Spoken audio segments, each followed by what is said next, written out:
Oke, pada saat ini kita akan mereview pembahasan dari chapter 17 dan 18 yaitu Uncertainty and Asymmetric Information terlebih dahulu.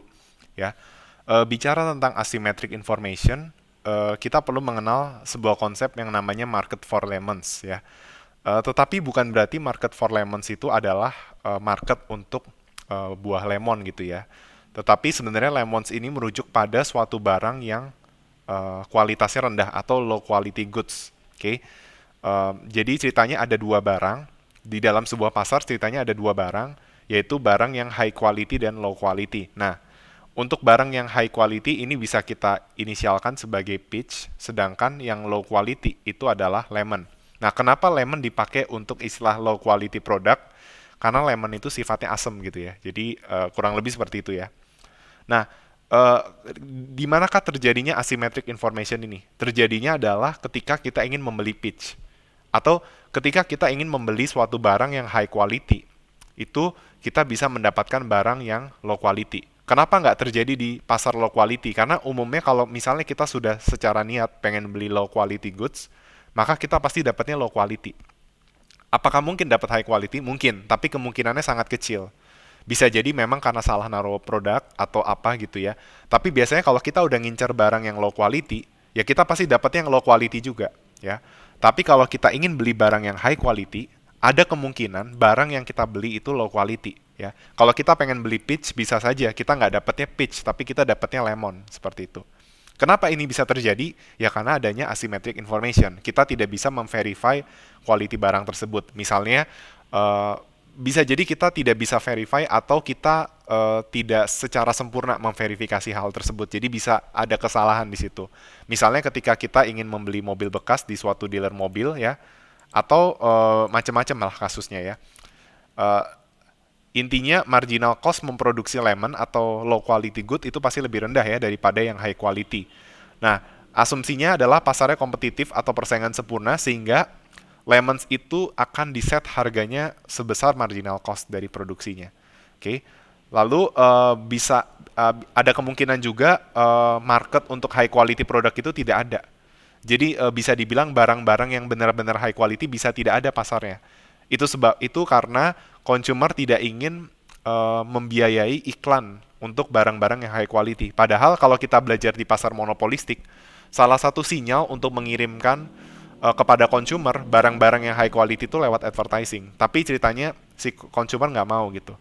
Sehingga akhirnya kesimpulannya adalah berdasarkan papernya Arkelov, itu hanya lemon yang dijual, tidak ada peach yang dijual. Ya ingat, ini temuannya Arkelov bukan berarti di dunia nyata tidak ada market buat peach, ada. Tapi kurang lebih ini yang menjelaskan kenapa market for lemons itu yang ada, bukan market for peach. Oke, nah supaya lebih mudah terkait temuannya Arkelov, maka kita akan mengerjakan salah satu soal di mana kita akan mendapatkan sebuah fungsi utilitas yang tidak umum ya, yaitu utilitas dari besarnya income kita, lalu harga barangnya dan juga quality barangnya. Nah, di sini kita bisa lihat fungsi utility-nya adalah M dikurang P itu dipangkat 0,5 dikalikan dengan Q. Ya, berarti secara intuitif kita bisa lihat bahwa kenaikan harga barang akan menurunkan utilitas ceteris paribus, lalu kenaikan income itu akan menaikkan utility, masuk akal ya, dengan income yang lebih banyak dia bisa beli barang lebih banyak, dan Q itu menggambarkan quality. Nah, di sini quality-nya pakai order satu atau dua. Satu untuk barang lemon, peach itu pakainya dua. Jadi misalnya dengan income dan harga barang yang sama, kalau kita dapat lemon, berarti utility-nya setengahnya daripada peach. Sedangkan peach itu dua kalinya lemon, seperti itu. Oke. Nah, ceritanya kita asumsikan harga dari lemon itu $4, atau harga dari low quality product itu $4, sedangkan harga untuk peach atau high quality product itu $15. Ya. Nah, asumsikan kalau kita ingin membeli peach, itu kita mendapatkan probability akan mendapatkan lemon itu sebesar 0,9. Nah, supaya kalian bisa mengerti dari mana angka 0,9, secara simpel seperti ini teman-teman.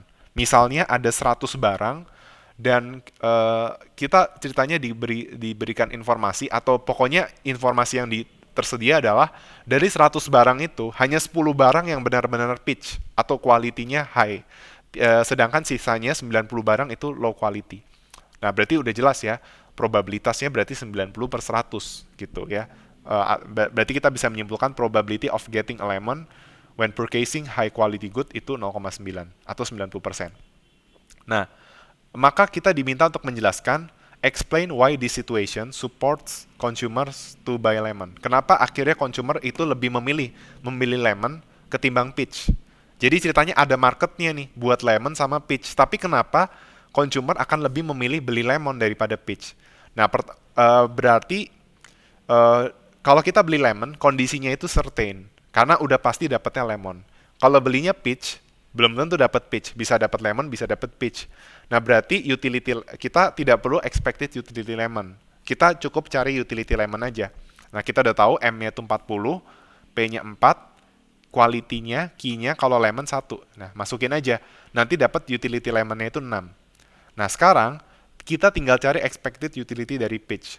Logikanya adalah ketika mereka memilih lemon, itu karena utility yang dihasilkan dari lemon itu lebih tinggi daripada utility yang bisa dihasilkan oleh peach. Nah, lagi-lagi kondisinya uncertain, jadi expected utility dari peach. Oke? Nah, expected utility itu adalah probability total dari probability kali outcome yang memungkinkan kan. Nah, ini adalah outcome kalau yang keluar itu adalah lemon, dan ini adalah outcome kalau yang keluar itu adalah peach, seperti itu. Nah, berarti probability-nya 0,9, ini kalau lemon, dia key-nya 1, nilainya, quality-nya, sedangkan kalau peach, key-nya itu 2. Nanti kalian akan cari, hasilnya adalah 5,5. Maka terbukti bahwa expected utility peach itu di bawah utility lemon. Sehingga consumer itu ternyata akan lebih memilih membeli lemon ketimbang membeli peach. Nah, kalau misalnya ada pertanyaan, apakah itu berarti menunjukkan bahwa membeli peach akan menghasilkan utility lebih rendah? Jawabannya salah. Sudah pasti itu bisa dibilang kita nggak tahu ya.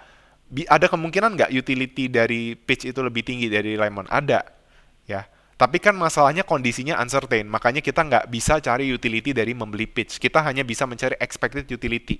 Expected utility-nya ada sebesar 5,5. Bisa di atas 5,5 ataupun di atas 6. Bisa juga di bawah 5,5. Tapi expected-nya 5,5 gitu.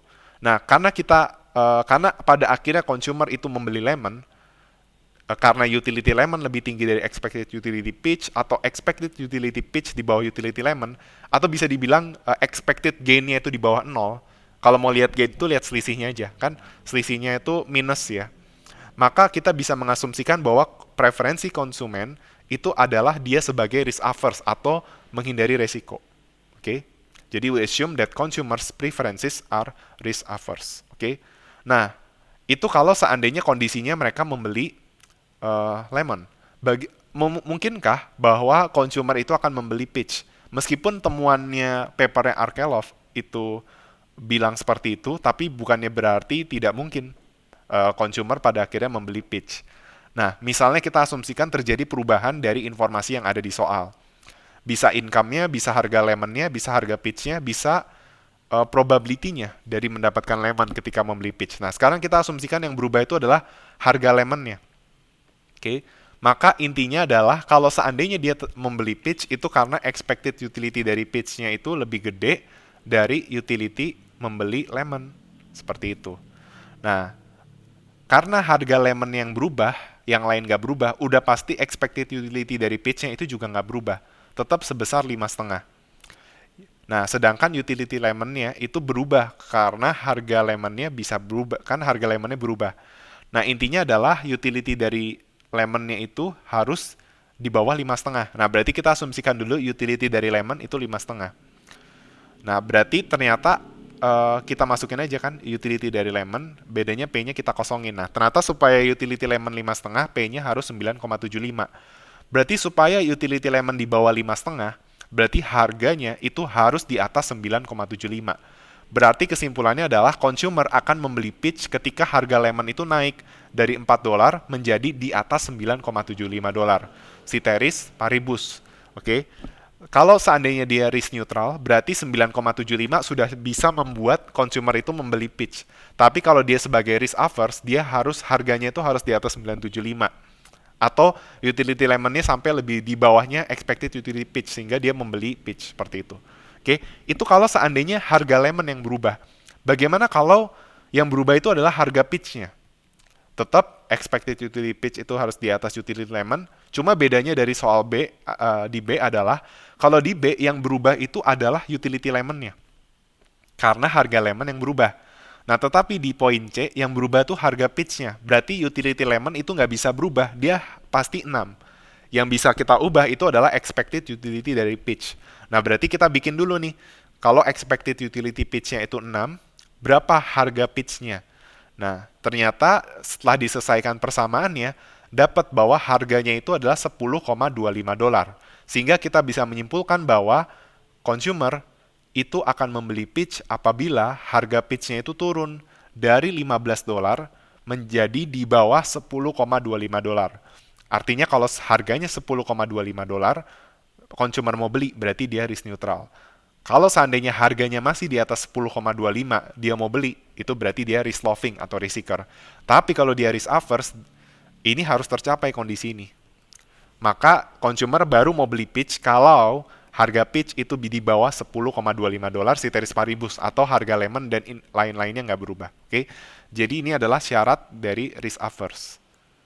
Kalau risk neutral, expected utility pitch sama dengan utility lemon, dia udah mau beli pitch. Bukan berarti kalau risk neutral nggak bisa kondisi ini ya. Kondisi ini bisa juga, tapi ini kondisi minimalnya ya. Kalau risk loving, even expected utility pitch di bawah utility lemon, dia tetap mau ambil. Even expected gain-nya di bawah 0, dia mau beli pitch, oke? Nah, sekarang bagaimana kalau yang berubah itu adalah probability dari mendapat lemon? Maka lagi-lagi kalau berarti utility lemon pasti nggak berubah karena utility lemon hanya dipengaruhi oleh income dan harga lemon. Berarti yang bisa berubah itu adalah expected utility dari pitch. Oke. Nah, tinggal probability-nya kita ganti dengan P. Ceritanya P itu adalah probability dari lemons. 1 min P itu adalah probability dari pitch. Nanti kalian akan dapat hasilnya. Intinya expected utility pitch-nya dibikin dulu jadi 6 sehingga nanti dapat P-nya itu 0,8.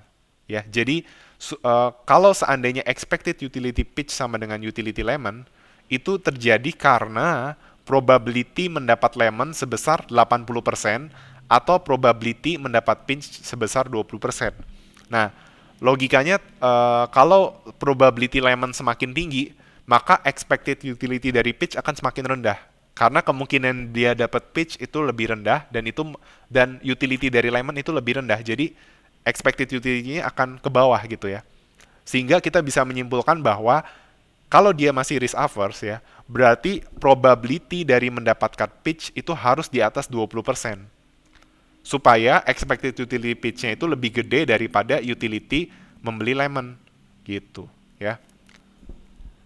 Jadi kalau seandainya yang lain-lain nggak berubah, maka kalau probability lemonnya berubah, dia harus menjadi di atas 20%. Baru dia mau beli pitch.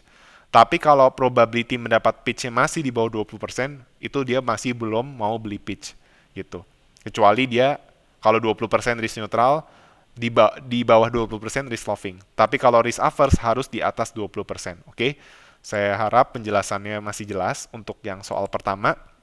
Dan soal kedua masih berkaitan dengan soal pertama ya. Penelitian Akerlof tahun 70 menggunakan lemon untuk menggambarkan low quality product dan pitch high quality. Nah, cuma ada kemungkinan ketika konsumen membeli pitch ternyata malah mendapat lemon. Nah, coba alasan yang paling tepat kenapa akhirnya konsumen membeli lemon ketimbang pitch adalah bukan karena harga lemon lebih murah dari pitch ya. Kita bisa lihat tadi misalnya nih ya, ketika harga lemonnya masih lebih murah dari pitch sebesar, ini kan ceritanya di soal sebelumnya nih ya. Kalau harga lemon di atas 9,75, dia jadinya beli pitch kan. Nah, taruhlah harga lemon jadi 10. Nah, sedangkan harga pitch masih 15. Nah, itu harga lemon masih lebih murah dari pitch. Tapi dia nggak beli lemon, jadinya malah beli pitch. Jadi, ternyata bukan karena harga lemon lebih murah dari pitch, konsumen jadi beli pitch ya. Bukan itu alasannya. Terus, probabilitas juga nggak harus sama persis, nggak harus lebih besar. Ini bukan kondisi yang harus ya. Probability kita nggak tahu kondisinya gimana. Nah, tapi intinya kita ngelihatnya bukan dari probability atau apapun, tapi itu semua mempengaruhi itu. Probability, harga pitch, harga lemon, income, itu mempengaruhi keputusan. Tetapi ujung-ujungnya keputusannya didasarkan dari utility lemon dan expected utility dari pitch. Jangan kebalik, karena lemon itu pasti sehingga utility membeli lemon. Sedangkan pitch itu nggak pasti, jadi expected utility. Maka jawaban yang benar adalah konsumen akan membeli lemon ketimbang peach kalau utility membeli lemon itu lebih tinggi daripada expected utility membeli peach. Seperti itu ya. Jadi jawaban yang benar adalah yang B. Oke, saya rasa itu review yang bisa saya tambahkan untuk chapter 17 Uncertainty and Asymmetric Information yang belum saya sampaikan sebelumnya. Dan sekarang kita akan masuk ke dalam materi Income Distribution and Poverty. Ya, kita masuk ke soal pertama. Ceritanya di suatu negara fungsi utilitasnya itu adalah 2 akar W. Ya, asumsikan penduduk itu ceritanya hanya memiliki 2 kelompok kekayaan. Ya, meskipun kita tahu itu mustahil, pasti kekayaan tiap orang beda-beda. Tapi asumsikan saja cuma ada 2 ya kemungkinan. Misalnya kamu adalah individu dari negara tersebut. Kemungkinannya cuma 2. Kamu punya kekayaan sebesar $100.000 atau sebesar $50.000. Kalau yang $100.000 itu ada 50 juta individu, sedangkan yang 50.000 itu ada 30 juta. Nah, pemerintah ingin melakukan redistribusi kekayaan sehingga orang kaya itu akan dikenakan pajak dan penerimaannya itu seutuhnya digunakan untuk itu redistribusi ke 30 juta penduduk yang dianggap lebih miskin. Memang lebih miskin ya. Maksudnya nggak sekaya yang 50 juta. Nah, bagaimana pandangan utilitarian justice mengenai hal ini apabila pajak yang dikenakan itu 1, 2, atau 40%?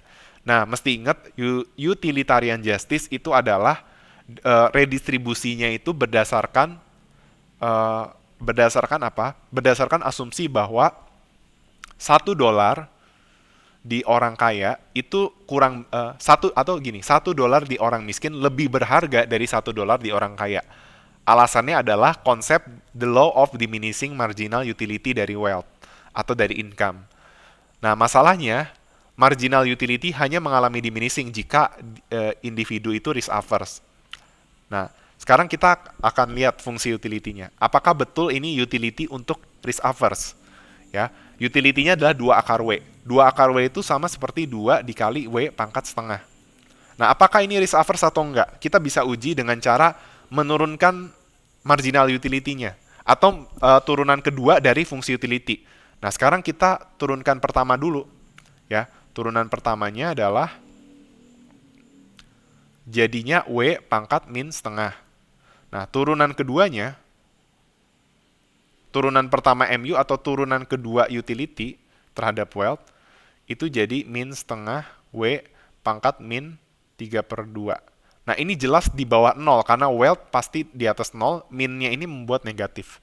Maka kita bisa menyimpulkan utility-nya ini sejalan dengan konsep asumsi dari utilitarian justice di mana $1 di orang miskin itu lebih berharga daripada $1 di orang kaya. Ya. Dan inti dari utilitarian justice adalah total kepuasan masyarakat itu harus meningkat di suatu negara dengan adanya redistribusi. Nah, berarti kita mau compare utility sebelum dan sesudah redistribusi. Nah, bagaimana kita bisa mengcompare? Maka kita harus cari utilitas mula-mula sebelum adanya redistribusi. Ya, 50 juta dikalikan individu yang punya kekayaan 100.000 dengan individu yang 50.000. Gampang ya, tinggal masukin aja. Nanti dapat utility-nya adalah 45.039 ya sekian ya. 45.039.184.46668 ya. Nah, bagaimana kalau dikenakan pajak 1%? Nah, ingat 1% itu yang kena pajak 1% adalah 50 juta penduduk dengan penghasilan 100.000. Maka total penerimaannya adalah sebesar 50 miliar. Oke. Nah, 50 miliar ini mau diredistribusi ke 30 juta penduduk. Nah, berarti ini dibagi dulu 30 juta, hasilnya adalah 1.666,67. Oke. Nah, berarti kita cari utility yang baru. Ya, yang jelas udah pasti orang yang kaya yang punya penghasilan 100.000 itu kepotong 1%. Sehingga kekayaannya menjadi 99.000. Sedangkan yang dianggap miskin yang $50.000 itu akan bertambah kekayaannya menjadi 50.000 ditambah 1.606,67 menjadi 51.606,67. Nah, tinggal ganti aja informasinya. Nanti kalian akan mendapatkan utilitas yang baru itu naik ya. Ini kan 45039 sekian ya. Ini 45102 sekian. Berarti terbukti ya redistribusi ini sejalan dengan konsep utilitarian justice di mana total utility di suatu masyarakat atau suatu negara itu meningkat gitu. Nah, sekarang kita coba kalau pajaknya naik lagi jadi 2%. Lakukan hal yang serupa ya, saya udah kasih tahapannya. Nanti dapat utility-nya naik sebesar 45.161 sekian. Nah, bagaimana kalau pajaknya jadi 40%, lebih tinggi lagi? Ya. Nah, ternyata utility-nya malah turun. Nah, maka penjelasannya adalah seperti ini, teman-teman. Preferensi individu yang risk averse menyebabkan arti atau nilai atau kepuasan dari $1 berbeda untuk orang kaya dengan miskin. Tadi saya udah jelaskan itu ya. Jadi, apa akibatnya? Akibatnya redistribusi melalui pajak terhadap orang kaya pada tingkat tertentu menyebabkan peningkatan utility orang miskin lebih tinggi. Jadi kalau ada redistribusi, ceritanya orang kaya dikenain pajak, orang miskin dapat uang dari pajaknya, orang kaya itu utility-nya turun. Nah, tapi besar penurunannya itu perubahannya lebih kecil daripada peningkatan utility di orang miskin ya. Jadi ibaratnya tarik tambang, cenderungnya ke yang miskin yang menang. Jadi itulah sebabnya kenapa utility bisa meningkat. Nah, cuma bukan berarti itu selalu berlaku, teman-teman. Ketika ada pajak, udah pasti utility masyarakat meningkat. Kalau pajaknya terlalu tinggi, utility orang kaya itu bisa turunnya drastis. Dan itu menyebabkan justru total utility itu turun. Gitu. Misalnya di kasus yang 40%. Logikanya adalah orang kaya bisa jadi ini ya, orang kaya tadinya yang kekayaannya 100.000, gara-gara pajak 40% jadi 60.000. Sedangkan yang orang miskin itu 106.666,67. Nah, memang dalam dunia nyata pajak 40% itu hampir nggak mungkin. Prediksinya hanya antara 1 sampai 5. Karena nggak mungkin pajak itu membuat untuk kekayaannya. Tidak mungkin orang kaya itu jadi lebih miskin daripada yang orang miskin atau orang menengah. Beda kasus dengan pajak penghasilan ya. Kalau pajak penghasilan itu mungkin penghasilan kalian lebih tinggi, tapi kalian berada di kelompok kelompok penghasilan pajak yang lebih tinggi. Itu memungkinkan penghasilan real kamu lebih rendah daripada orang yang penghasilan nominalnya lebih rendah. Nah, itu nanti akan kita bahas selanjutnya. Tapi kalau kekayaan itu hampir nggak mungkin karena itu terlalu gede pajaknya. Misalnya yang 40% ini. Nah, tapi yang saya mau bilang itu ya berarti bukan berarti dengan meningkatkan pajak itu pasti meningkatkan utility. Itu sih yang mau aku omongin ya. Bahkan kalau kalian mau simulasi, saya udah coba simulasi, itu tuh total kepuasan di suatu negara itu bakal mencapai titik maksimum kalau pajaknya itu 20%. Saya nggak akan jelaskan 20% ini dari mana, karena ini perlu pendekatan kalkulus, dan kalian masih pengantar. Tapi kalau seandainya pajaknya 20%, itu utility-nya paling tinggi tuh, ya. Dan tapi kita bisa lihat kalau seandainya pajaknya 20%, ya, itu tuh parah banget teman-teman ya. Kalau 20% itu parah banget ya. Nah, ini utility-nya nanti kalian coba aja cari kalau 20% ya. 50 juta dikali 2 kali ini 80.000. Nah, intinya yang orang miskin jadi lebih kaya dari orang kaya gitu. Dan itu nggak baik ya. Pasti nggak adil. Nah, berarti apa yang kita bisa pelajari dari soal ini?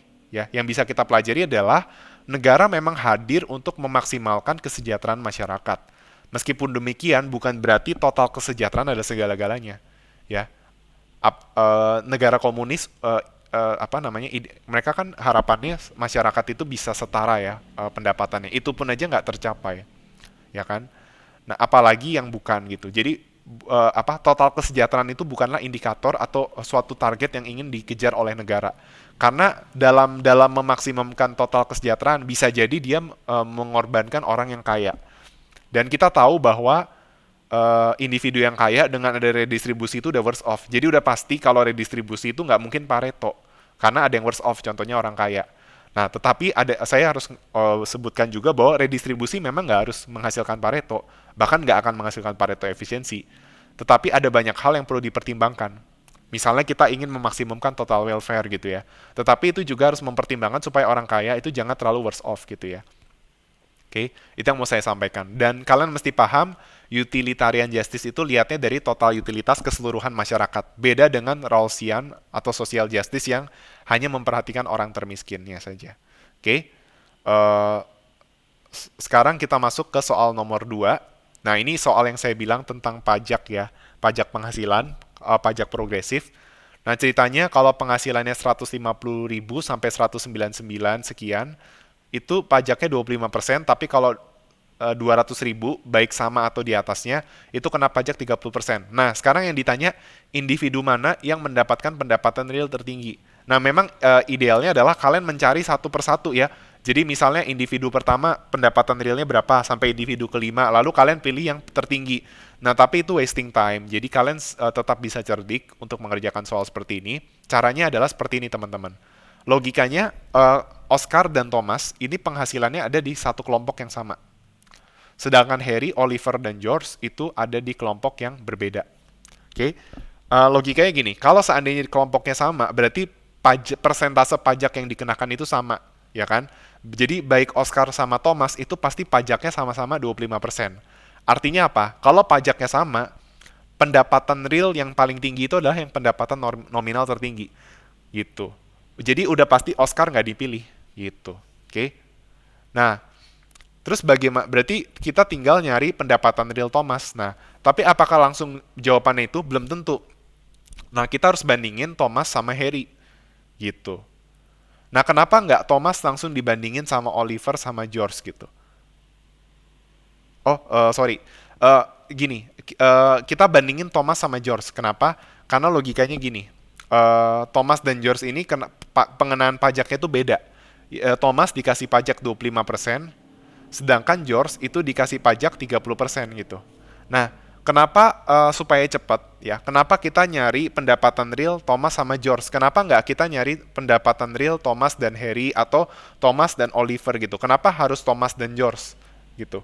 Nah, karena logikanya kalau pendapatan real George itu udah pasti di atas Harry dan Oliver. Mengapa demikian? Karena mereka dikenakan pajak sama-sama 30%. Ya, kalau sama-sama dipotong 30%, siapa yang paling tinggi? Udah pasti yang George. Jadi, itu alasan kenapa kita bandingin Thomas dan George. Karena kalau George itu lebih rendah dari Thomas, udah pasti Oliver dan Harry itu lebih rendah dari Thomas. Seperti itu. Tapi kalau George itu lebih tinggi dari Thomas, udah pasti jawabannya adalah yang George. Seperti itu. Ya dong, karena udah pasti George itu lebih tinggi dari Oliver dan Harry kan. Nah, itulah sebabnya kenapa sekalipun opsi yang tersedia adalah 5 jawaban, sebenarnya kalian cuma perlu menguji 2 jawaban aja mana yang benar, oke? Nah, gimana cara tahu pendapatan real George dan Thomas? Logikanya kalau pajak 25% itu menyebabkan penghasilannya jadi realnya 75%. Jadi untuk Thomas 75% dikali 196.000 gitu. Bandingkan dengan George yang dipotong 30% sehingga pendapatannya jadi 70% kali 209.000. Gampang ya? Nah, sekarang kita cari 70% dikali 209.000. Hasilnya itu sama dengan 146.300. Sedangkan yang Thomas itu adalah 75% dikali 196.000. Hasilnya adalah 147.000. Nah, karena Thomas di atas George, udah pasti dia di atas Oliver dan Harry. Apalagi Oscar. Makanya jawabannya yang kita pilih adalah B gitu. Udah pasti gitu ya. Oke. Jadi gampang ya. Kalau ini soal PG, kalian langsung bandingin Thomas dan George ya. Kuncinya adalah itu kelompoknya. Mereka ada di kelompok yang mana ya. Nah, sekarang kita masuk soal terakhir yaitu berkaitan dengan koefisien Gini. Tetapi yang berbeda adalah kalau kemarin koefisien Gininya itu kita tahu luas daerahnya. Jadi kita bisa cari besarnya koefisien Gini, karena pada dasarnya koefisien Gini itu adalah menggambarkan kesenjangan yang diukur dari luasnya kurva Lorentz gitu kan. Nah, sekarang dikasih tahu nih ya, asumsikan bahwa dalam suatu negara 60% orang mendapatkan pendapatan sebesar $50.000 dan sisanya sebesar $175.000.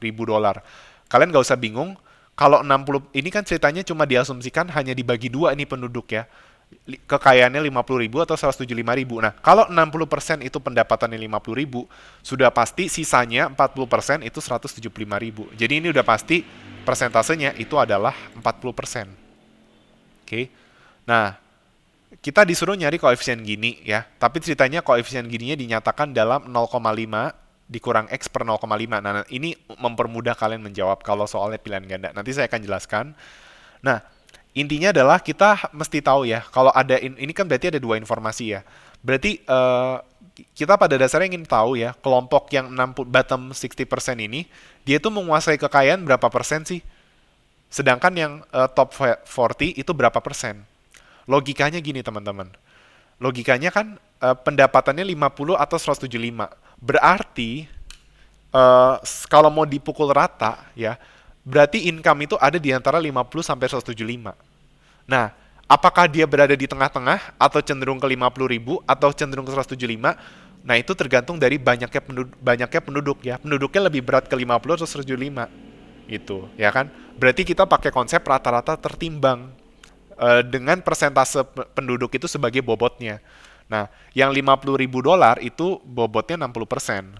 Yang 175.000 dolar bobotnya 40%. Berarti 0,6 dikali 50.000 ditambah 0,4 kali 175.000. Nah, nanti dapat hasilnya itu adalah 100.000 dolar. Ya. Nah, sekarang kita mau cari share of income yang 60%. Berarti logikanya ini dibagi 100.000. Hasilnya adalah 0,3. Berarti kita bisa menyimpulkan bahwa 60% penduduk itu menguasai 30% total income di suatu negara.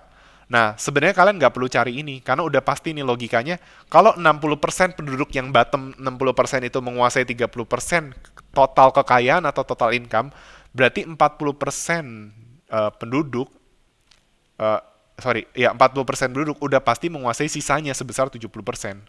Jadi yang bawah ini sebenarnya nggak perlu dicari, kita cukup tahu yang atasnya aja ya. Nah, eh, sekarang untuk memudahkan kalian sebenarnya ini kan ada rumus untuk mencari ya, udah ketahuan sih ya. Tapi saya pengen supaya kalian ngerti, ya kita gambar apa kurva Lorenz-nya ya. Kurva Lorenz-nya kan seperti ini ya. Ini menggambarkan si percentage of household-nya ya. Sedangkan ini menggambarkan income-nya, ya kan? Nah, ini kan misalnya dari 0 sampai 1, ini dari 0 sampai 1 ya. Nah, kalian bisa pakai skala 0 sampai 1 atau 0 sampai 100 itu bebas. Nah, misalnya saya pakai skala 0 sampai 1 ya. Nah, apa yang terjadi ya? Yang terjadi itu adalah ini kan ibaratnya dikotakin terus nanti bakal dibagi dua ya. Bakal dibagi dua kayak begini. Nah, ini yang disebut dengan equality line. Apa yang dimaksud dengan equality line adalah dia mengasumsikan bahwa masing-masing household memiliki income yang sama persis.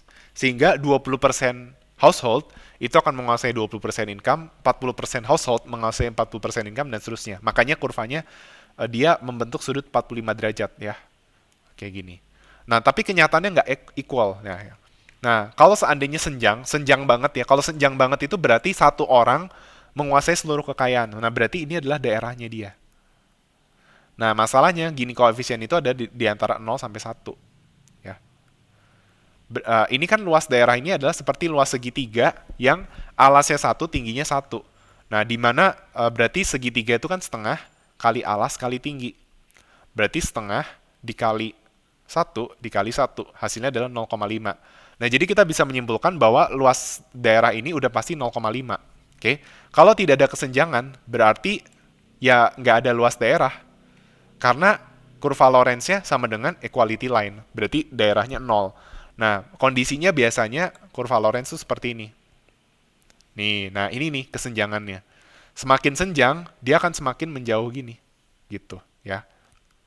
Oke, nah sekarang kita akan gambarkan kurva Lorenz dengan informasi yang ada. Nah, bedanya kurva Lorenz-nya tidak berbentuk kayak biasanya. Ini berbentuknya segitiga aja. Nah, informasi yang kita dapat adalah 60% household menguasai 30% income. Nah, berarti kurang lebih seperti ini. 60% household menguasai 30% income, misalnya di sini. Nah, kita dapat titik ini, misalnya ya. Nah, berarti nanti kurva Lorenz-nya seperti ini, teman-teman. Nah, ya. Kenapa pasti kayak gini? Karena logikanya kalau 60% household menguasai 30% income, sudah pasti 40%-nya menguasai 70% income. Jadi udah pasti kalau ini tarik garis ke sini, ini pasti nyambung ke sini gitu ya. Nah, kita mau cari luas daerah ini nih. Nah, caranya gimana? Nah, caranya adalah saya akan ajarkan cara yang simple. Cara yang simple adalah kita udah tahu nih bahwa luas daerah ini adalah 0,5. Ya, luas daerah ini tuh 0,5 nih. Nah, masalahnya kita butuhnya luas daerah di sini nih, yang ada di dalam kurva Lorenz yang apa? yang membentuk segitiga ini nih. Ini yang mau kita cari. Nah, caranya adalah kita ngurangin 0,5 dengan luas daerah luarnya. Gitu. Nah, luas daerah luarnya saya bagi jadi 3 area. Misalnya ini area B1, lalu ini area B2, lalu ini adalah area B3. Oke. Nah, area B1 itu membentuk segitiga dengan alas 0,6, tingginya 0,3. Berarti setengah dikali 0,3 kali 0,6. Hasilnya adalah 0,09. Nah, itu adalah daerah B1. Nah, daerah B2, B3 dulu ya, daerah B3 itu segitiga juga. Nah, ini udah pasti tingginya 0,7. Alasnya itu adalah 0,4 karena 1 kurang 0,6 ya kan. Berarti setengah kali 0,7 kali 0,4 hasilnya adalah 0,14. Nah, ini adalah daerah B3.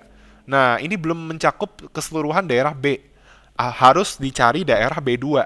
Nah, B2 itu adalah daerah persegi panjang di mana lebarnya itu adalah 0,4, panjangnya itu adalah 0,3. Jadi 0,3 kali 0,4 hasilnya adalah 0,12. Maka daerah B adalah penjumlahan B1, B3, dan B2. Hasilnya adalah 0,35. Nah, ditanyanya di soal adalah, kalau koefisien gini, ini mempermudah nih. Karena udah pasti koefisien gini itu, nah, koefisien gini itu luas daerah A nih, yang ini nih, luas daerah A. Tapi A-nya dibagi dengan daerah keseluruhan, jadi A plus B. Makanya gini koefisien adalah A dibagi A plus B. Nah, di mana nilai A ini diperoleh dari A plus B dikurang B gitu. Nah, di mana A plus B itu 0,5. Berarti nanti gini koefisien adalah 0,5 dikurang B dibagi 0,5 atau 0, nah di soal dibilang 0,5 dikurang X bagi 0,5. Nah, kalau kita disuruh nyari nilai X, berarti nilai X itu adalah luas daerah B. Nah, berarti jawabannya adalah 0,35. Jadi kalau ditanya berapa nilai X adalah 0,35 ya. Luas daerah B itu adalah 0,35. Luas daerah yang tidak diarsir itu adalah 0,35. Tapi kalau kita disuruh nyari Gini koefisien, ya udah tinggal masukin aja X-nya sebesar 0,35. Nanti dapat Gini koefisiennya adalah sebesar 0,30 seperti itu. Oke. Nah, tapi kan kalau ini kan misalnya soalnya esai ya, kalian punya waktu banyak. Nah, gimana kalau soalnya pilihan ganda? Nah, saya akan ajarkan tips cepat dalam mengerjakan soal ini. Tips cepatnya adalah kalian tadi udah dapat informasi 60% orang mendapatkan pendapatan 50.000, lalu sisanya 175.000. Nah, langkah pertama adalah kalian cari rata-rata tertimbang, kan udah dapat nih 100.000 ya. Nah, terus langkah keduanya adalah kalian cari yang 0,6 ini. Jadi 60% penduduk ini menguasai berapa persen income sih? Nah, misalnya dapat 0,6, 60% penduduk menguasai 30% income. Berarti udah pasti 40% penduduk menguasai 70% income. Nah, berarti ada polanya nih. Berarti nanti, nah kan soalnya misalnya 0,5 kurang X per 0,5. Oh, berarti cuma disuruh nyari luas daerah B atau luas daerah X. Nah, berarti rumus luas daerah B adalah setengah dikali 0,3 dikali 0,6 ditambah setengah dikali 0,4 dikali 0,7 ditambah 0,3 kali 0,4 gitu. Jadi misalnya aku misalin 0,6 ini, jadi ceritanya apa namanya? Ini persentase householdnya dinyatakan dalam X dan Y. Ya, jadi sedangkan berapa persen income yang dikuasai dinyatakan dalam A dan B. Nah, berarti rumusnya adalah 0,5 dikali AX, gampang ya ngafalnya. Ditambah 0,5 dikali BY, ditambah X dikali Y. Gitu. Ditambah, kita pokoknya lihat aja nih dari, kan ada X, Y, A, B. Pokoknya cari angka terkecil, ya kan? 2 angka terkecil itu dikaliin. Ya, udah ditambahin itu. Nanti dapat daerah X-nya. Gitu. Kalau cari Gini koefisiennya tinggal masukin ke rumus ini. 0,5 kurang X bagi 0,5. Oke? Jadi saya rasa teman-teman sudah mengerti ya. Sekian dari penjelasan saya. Terima kasih atas perhatiannya.